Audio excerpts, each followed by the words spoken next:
Ini dari rumah sakit yang ini. Oh ya Allah.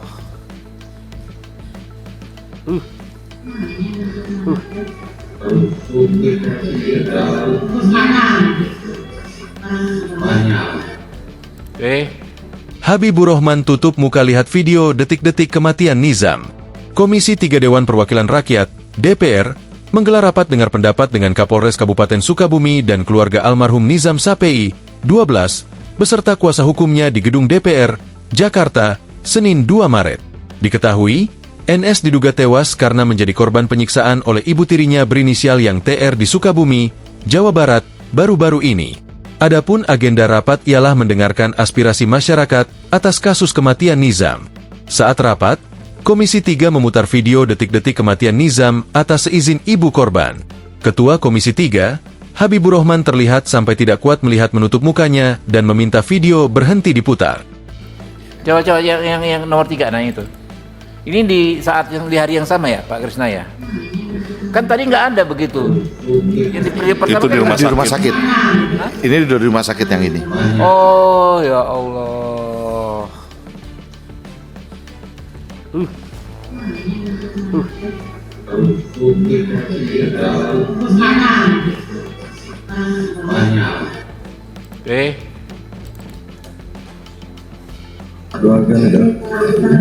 Ada.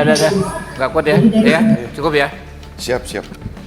Jadi itu ya Bu ya. Kata Habibur Rahman. Komisi 3 DPR RI menegaskan sikap untuk mengawal secara ketat dan menyeluruh penanganan kasus meninggalnya Nizam. Adapun Mira Widiawati sebagai anggota tim kuasa hukum Lisnawati, ibu kandung korban, turut hadir dalam audiensi Komisi 3 DPR RI untuk menjelaskan peristiwa tersebut dalam rapat di Gedung Nusantara II, DPR RI, Senayan, Jakarta, Senin 2 Maret. Mira memaparkan kronologi kematian Nizam versi ibu kandungnya. Nizam diduga kuat juga ditelantarkan oleh ayah kandungnya selama tinggal dan menjadi korban penyiksaan istri atau ibu tiri NS.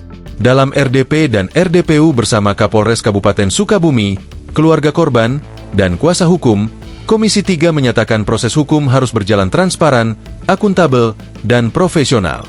Ketua Komisi 3 DPR RI Habibur Rahman menegaskan tidak boleh ada ruang gelap dalam penanganan perkara yang menyangkut dugaan tindak pidana terhadap anak. Menurutnya, keadilan bagi korban dan keluarga harus menjadi prioritas utama aparat penegak hukum.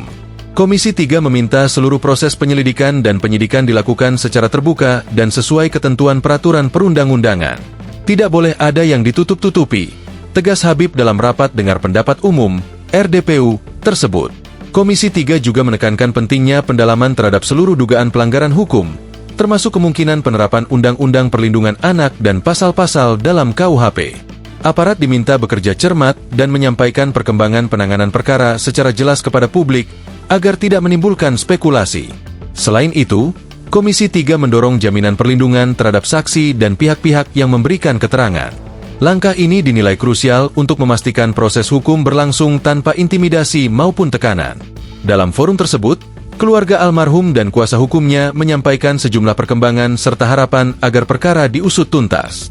Komisi 3 memastikan seluruh masukan tersebut menjadi bagian dari pengawasan lanjutan terhadap kinerja kepolisian.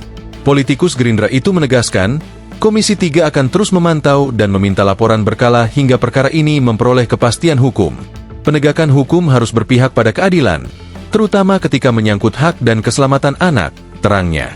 Sikap ini menjadi penegasan komitmen Komisi 3 DPR RI dalam menjalankan fungsi pengawasan terhadap aparat penegak hukum, sekaligus memastikan perlindungan hak asasi manusia ditegakkan secara konsisten. Download Tribun X sekarang, menghadirkan lokal menjadi Indonesia.